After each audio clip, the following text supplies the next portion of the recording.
अष्टावक्र गीता प्रवचन के 15वें भाग को प्रारंभ करते हैं।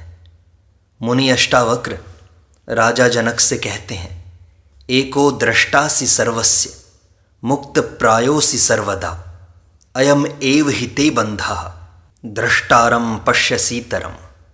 श्लोक की व्याख्या करते हुए पूज्य स्वामी अखंडानंद सरस्वती जी कहते हैं, एको द्रष्टासि, एक का अर्थ यही है कि भिन्न भिन्न प्रतीयमान सत्ताओं में अनुगत सत्ता। जैसे घड़े हजार और उनमें माटी एक, जैसे सपने में हजार आदमी और देखने वाला एक, लेकिन वही सब दिखने वाले की आत्मा जागृत में दृष्टांत है। मिट्टी और घड़ा, सोना और जेवर, लोहा और औजार, प्लास्टिक और उसके खिलौने, और सपने में दृष्टांत है कि वहाँ जो जानने वाला है वही जाना जाने वाला भी है। और सुषुप्ति में दृष्टांत है कि जितना भेद है उसकी उत्पत्ति और लय दोनों आत्मा में है।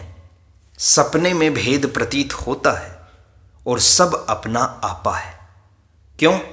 बोले कि सुषुप्ति में अपने आप में वह सारा भेद लीन होता है और सुषुप्ति में से सारा भेद निकलता है, इसलिए अपने से बाहर कुछ नहीं है। एको दृष्टासि, अरे तुम एक हो। ऐसा मत समझो कि हमारे समान और अनेक पुरुष हैं। अजी हमारे अंदर क्या रखा है? हमारे सरीखे और कई पुरुष हैं, कई लड़कियां हैं, ऐसा मत समझो। तुम एक हो, एक। तुम्हारी बराबरी का तो दुनिया में कोई है ही नहीं। बड़ा तो हो ही कहां से सकता है? असल में दूसरा कोई है ही नहीं, तुम ही हो। एक किन्नर में भी तुम ही हो, एक अंधे में भी तुम ही हो, ब्रह्मा विष्णु महेश में भी तुम ही हो। वह तो आकृति है, असल में तुम सबकी आँखों की पुतली हो। सब में जो सुंदरता है वह तुम्हारी सुंदरता है, सब में जो मधुरता है वह तुम्हारी मधुरता है, सब में जो ज्ञान है तुम्हारा है, सब में जो है पना है तुम्हारा है, सब में जो प्रकाश है तुम्हारा ही प्रकाश है, सब में जो आनंद है तुम्हारा ही तो है। असल में सब और तुम दोनों दो नहीं हैं, तुम ही हो। तुम एक प्रेम हो जिसमें प्रेमी और प्रियतम का भेद नहीं है। तुम एक ज्ञान हो जिसमें ज्ञाता और ज्ञेय का भेद नहीं है। तुम वह आनंद हो जिसमें भोक्ता और भोग्य का भेद नहीं है। तुम वह ब्रह्म हो जिसमें आधार और आधेय का भेद नहीं है। तुम वह परमेश्वर हो जिसमें जीव और जगत की सत्ता ही नहीं है। वेदांत यह नहीं बताता कि तुम कौन हो, वेदांत यह बताता है कि तुम क्या हो। तुम्हारी नाक बहुत बढ़िया है, क्या ऊंची उठी हुई है और थोड़ी नुकीली भी है। तुम्हारी आँख क्या बढ़िया है, बड़ी बड़ी रत्नारी खंजन की तरह चलने वाली क्या सुंदर तुम्हारी आंखें हैं। अजी सब ठीक है, लेकिन तुम आंख नहीं हो। तुम वह ज्योति हो जो आंख के पीछे से झांकती है। तुम वह प्यार हो जो आंखों के रास्ते से बरसते हो। तुम वह हो जिसके होने पर सब मालूम पड़ता है।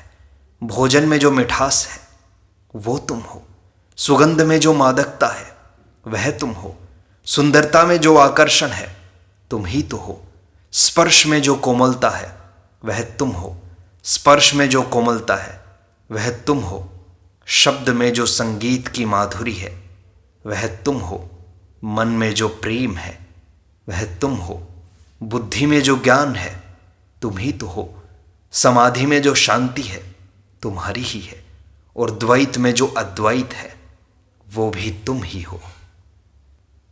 अनेकों में एक तुम हो और तुम्हारे सिवाय दूसरी कोई वस्तु नहीं है। सब 16 धान 22 पसेरी करोगे भाई तो कैसे काम चलेगा? तुम ही हो।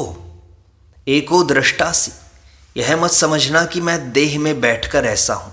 सर्वस्य, एक माने चेतन में अनेकता नहीं है, सत्ता में अनेकता नहीं है, आनंद में अनेकता नहीं है।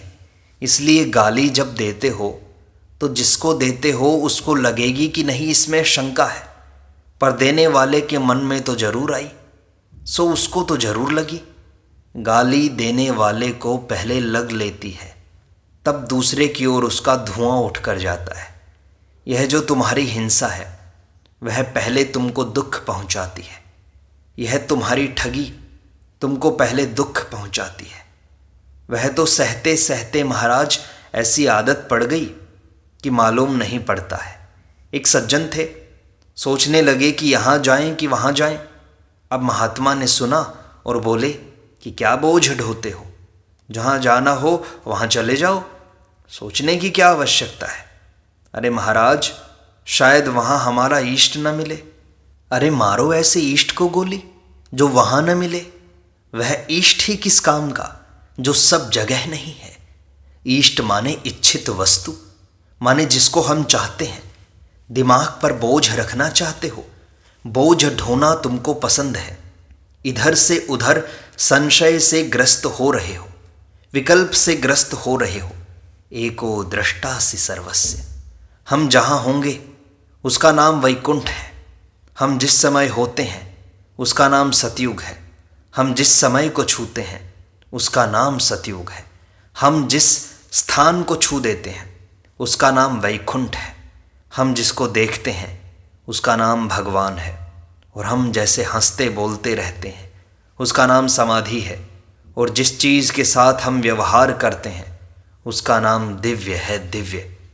जिस पुस्तक को हमने हाथ लगाया वह दिव्य है, क्योंकि हमारा आत्मा सचमुच सच्चिदानंद अद्वय परब्रह्म आत्मा है। तुम दुखी क्यों हुए? तुम अज्ञानी क्यों हो? तुम मरने वाले क्यों? इसलिए कि तुम अपने को मरने वाला मानते हो, तुम अपने को अज्ञानी मानते हो, तुम अपने को दुखी मानते हो। यह तुम कर तो रहे हो नाटक, परंतु यह भूल गए कि यह हमारा नाटक है। तुम हो तो अद्वय, लेकिन दोस्त और दुश्मनों ने तुम्हें फंसा लिया है। अयम एव हि ते बंधो द्रष्टारम पश्यसीतरम। बंध क्या है? अरे यही है, यही है। अयम एव, इसमें जो एव है उसका अर्थ है ही। अयम माने यह और एव माने ही। अयम एव माने यह ही। अब इसको यह ही न बोला जाएगा, यही बोला जाएगा। यही है तुम्हारा बंधन। क्या तुम क्या समझते हो कि सामने वाला तुमको देख रहा है? अरे तुम्हारी आंख तो तुमको देख ही नहीं रही है। अच्छा, यह आंख में जो तिकोनापन है, जो तुम्हारी पलकें हैं, तुम्हारी बरौनियां हैं, तुम्हारी पुतलियां हैं, वे तुमको देख रही हैं क्या? जैसे आकृतियां चक्षु को नहीं देख पाती, वैसे देखने वाले को देखी जाने वाली चीज देख नहीं पाती। न तुम्हारा दृष्टा कोई दूसरा ईश्वर ही है। दृष्टा का दृष्टा परमेश्वर तुम ही हो। अगर तुम्हारे दिल के मंदिर में परमेश्वर नहीं है तो बाहर के किसी मंदिर में परमेश्वर नहीं मिल सकता। अगर तुम्हारे दिल में परमेश्वर है तो सब जगह मिलेगा। तब वह मंदिर में भी है, मस्जिद में भी है, चर्च में भी है। अगर तुम्हारे दिल में नहीं है तो ढूंढते ढूंढते मर जाओ, नहीं मिलेगा। यह तुम क्या समझते हो कि दृष्टा कोई दूसरा है, तुमको देखने वाला कोई दूसरा है? जगत के दृष्टा तुम हो, जीव के दृष्टा तुम हो, ईश्वर के दृष्टा तुम हो। जागृत, स्वप्न, सुषुप्ति और समाधि के दृष्टा तुम हो। अन्य के दृष्टा तुम हो।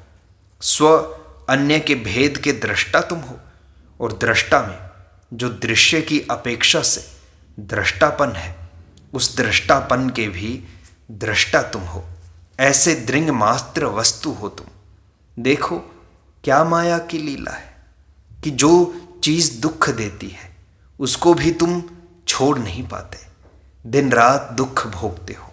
देखो, डायबिटीज का रोगी जानता है कि हम शक्कर खाएंगे तो हमारा रोग बढ़ जाएगा, फिर भी तो वह शक्कर खाता है। बस यही बात है, कुल की कुल बात इतनी ही है। तो नारायण, तुम अपनी असलियत को पहचानो और निर्द्वंद्व हो जाओ। तुम एक ही हो, तुम्हारे सिवाय संसार में कुछ भी नहीं है। तुम ही सच्चित आनंद रूप ब्रह्म हो। तुम्हारी ही सत्ता से ये संपूर्ण संसार भास रहा है, इसको जानो और उसमें स्थित हो जाओ।